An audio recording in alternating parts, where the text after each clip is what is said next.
Well, there's a new twist today in the long-running saga over Canada's military strength in the skies. CBC News has learned the federal government has quietly begun buying key components for more F-35 fighter jets. Le gouvernement paie un petit montant afin d'avoir des options.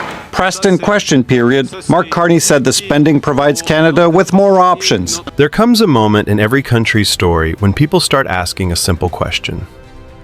Are our leaders really standing firm, or are they quietly stepping back? Because strength is easy to show in speeches. It's easy to talk about independence, about reviewing contracts, about protecting national interest. The hard part is what happens when the pressure is real, when deadlines arrive, when powerful allies are watching. That's when the truth shows.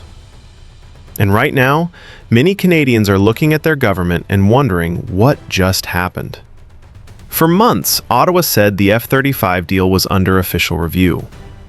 The purchase of the F-35 Lightning II was supposed to be reassessed carefully. Alternatives were being discussed. Questions were raised about costs, long-term control, and whether Canada should rely so heavily on the United States for its future air power. It sounded bold. It sounded like Canada was taking its time. But while that review was still ongoing, payments for 14 more F-35s were approved. Not loudly, not dramatically, just confirmed money sent for additional aircraft components, locking Canada deeper into the production line. Prime Minister Mark Carney acknowledged it.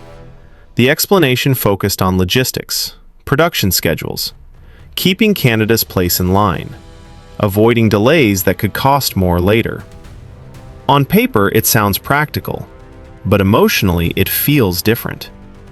Because when a deal is truly under review, people expect a pause. They expect breathing space.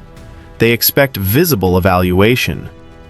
What they don't expect is deeper financial commitment while the review is still being discussed. Every payment made into the F-35 program isn't neutral. It strengthens ties to a system controlled by the United States. The F-35 isn't just an aircraft. It's an entire network. Software updates, spare parts, system integration, everything flows through an American-controlled structure.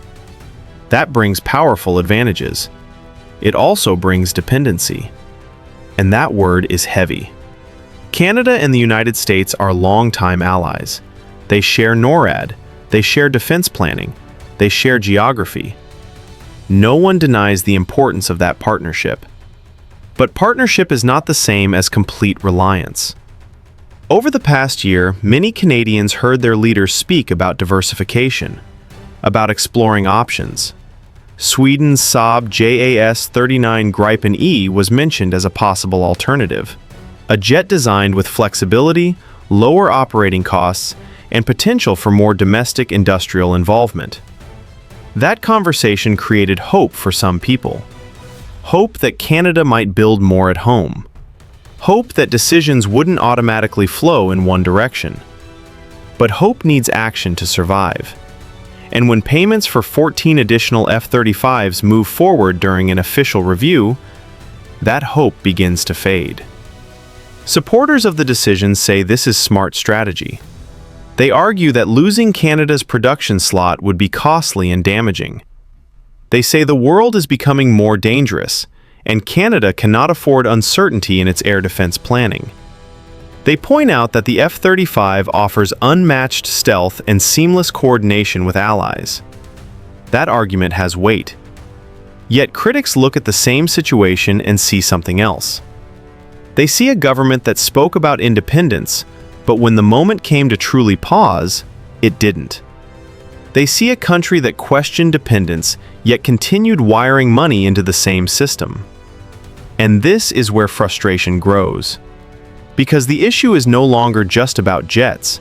It's about consistency. It's about credibility. If the F-35 is clearly the best choice, say it openly. Stand by it confidently. Explain it to Canadians in detail. But don't call it a review while moving deeper into the commitment at the same time. People are not confused about fighter jets. They're confused about mixed signals. 14 additional aircraft may sound like a small number compared to the full fleet, but symbolically, it's powerful.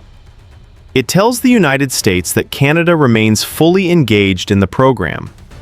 It tells other NATO allies that Ottawa is not breaking away. And it tells Canadians that the review may not be as open-ended as it once sounded. Some observers believe Washington didn't need to push hard.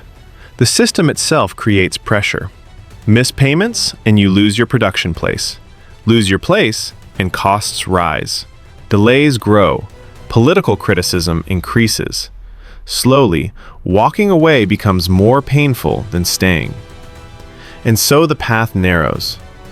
Was this surrender? Was it realism? Or was it simply a calculation that standing alone would cost too much? Those questions don't have easy answers. But what is clear is this: actions speak louder than press statements. When Canada approves payments for more F-35s while saying the deal is still being reviewed, it sends a message.